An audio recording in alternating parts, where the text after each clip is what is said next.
بسم اللہ الرحمن الرحیم۔ السلام علیکم ورحمۃ اللہ وبرکاتہ۔ امید ہے کہ آپ سب خیریت سے ہوں گے۔ دوستو، اس سے پچھلے حصے میں ہم نے بیان کیا کہ بخت نصر نے جب بیت المقدس پر قبضہ کیا اور اس کی آبادی کو بالکل ختم کر دیا، تباہ و برباد کر دیا، اس کے بعد میں اللہ تبارک و تعالیٰ نے حضرت ارمیہ علیہ السلام اور حضرت معاذ کو کہا کہ وہ وہاں پہنچے، بیت المقدس کو آباد کریں۔ خیر، ایک واقعہ آیا حضرت ارمیہ علیہ السلام کا، وہ بھی پچھلے حصے کے اندر بیان کیا گیا۔ آج ہم بیان کریں گے کہ معاذ اور عدنان کا دور۔ عدنان حضرت عیسیٰ علیہ السلام کے زمانے میں تھا۔ ایک روایت ہے کہ حضرت موسیٰ علیہ السلام کے زمانے میں تھا۔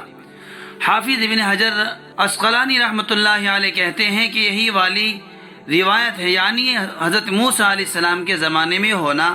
طبرانی میں ابو امامہ باہلی رضی اللہ عنہ سے جو بات نقل کی گئی ہے، اس سے پہلا قول یعنی حضرت عیسیٰ علیہ السلام کے زمانے میں ہونے کا کمزور ہو جاتا ہے، کیونکہ باہلی نے کہا ہے کہ میں نے رسول اللہ صلی اللہ علیہ وسلم کو یہ فرماتے ہوئے سنا کہ جب معاذ ابن عدنان کی اولاد 40 آدمیوں تک پہنچ گئی تو یہ حضرت موسیٰ علیہ السلام کی جماعت پر جا پڑے اور انہیں لوٹ لیا۔ حضرت موسیٰ علیہ السلام نے ان کے لیے بد دعا فرمائی تو اللہ تعالیٰ نے ان پر وحی نازل فرمائی کہ ان کے لیے بد دعا مت کرو، اس لیے کہ ان سے ایک نبی امی پیدا ہوں گے جو بشیر و نذیر ہوں گے، یعنی جنت کی بشارت دینے والے اور جہنم کے عذاب سے ڈرانے والے ہوں گے۔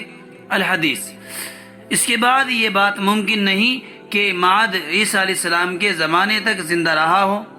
یہ ایک حقیقت ہے کہ جس میں کوئی اختلاف نہیں ہے کہ معاذ حضرت اسماعیل علیہ السلام نبی اللہ کی اولاد ہے، جن کو اللہ تعالیٰ نے قوم جرہم اور قوم عمالیق اور قبائل یمن کی طرف ان کے والد حضرت ابراہیم علیہ السلام کے زمانے میں بھیجا تھا۔ اسی طرح حضرت اسماعیل علیہ السلام کے بھائی حضرت اسحاق کو اہل شام کی ہدایت کے لیے بھیجا تھا، اور ان کے بیٹے حضرت یعقوب کو حضرت ابراہیم علیہ السلام کی زندگی میں کنعان کے باشندوں کی ہدایت کے لیے بھیجا تھا۔ اس طرح یہ تینوں بزرگ حضرت ابراہیم علیہ السلام کے زمانے میں پیغمبر ہوئے۔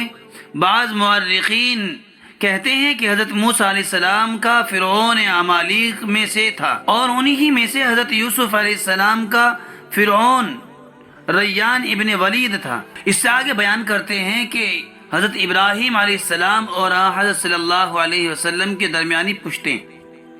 حضرت اسماعیل علیہ السلام اپنے باپ کی اکلوتی اولاد تھے، جو اس وقت پیدا ہوئے جبکہ ان کے والد کی عمر 70 سال ہو چکی تھی۔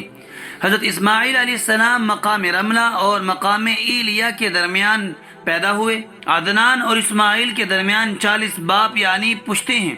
ایک روایت کے مطابق 37 باپ ہیں، مگر ابو حیان نے نہر میں لکھا ہے کہ حضرت ابراہیم علیہ السلام حضرت صلی اللہ علیہ وسلم کے 31ویں دادا تھے۔ حضرت ابراہیم علیہ السلام حضرت صلی اللہ علیہ وسلم کے 31ویں دادا تھے۔ یہاں تک ابو حیان کا حوالہ ہے۔ یہ بات ظاہر ہے کہ حضرت آدم علیہ السلام کی اولاد میں حضرت اسماعیل علیہ السلام پہلے آدمی ہیں جن کا نام اسماعیل رکھا گیا۔ عبرانی زبان میں اس کے معنی اللہ کے فرمانبردار بندے کے ہیں، اور اسماعیل علیہ السلام پہلے آدمی ہیں جنہوں نے عربی زبان یعنی فصیح و بلیغ عربی بولی، ورنہ عربی زبان کی اصل بنی جرہم میں سے ہیں۔ پھر اللہ تعالیٰ نے حضرت اسماعیل علیہ السلام کو الہام کے ذریعے فصیح و بلیغ اور صاف عربی سکھلائی اور وہ یہ زبان بولے۔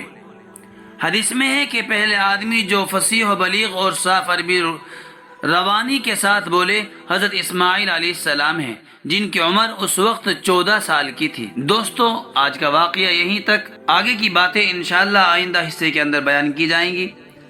آپ حضرات جڑے رہیں اور باتوں کو دوسرے لوگوں تک شیئر کریں، اور جو بات سمجھ میں نہ آئے وہ کمنٹ باکس میں ضرور بتلائیں۔ فقط والسلام۔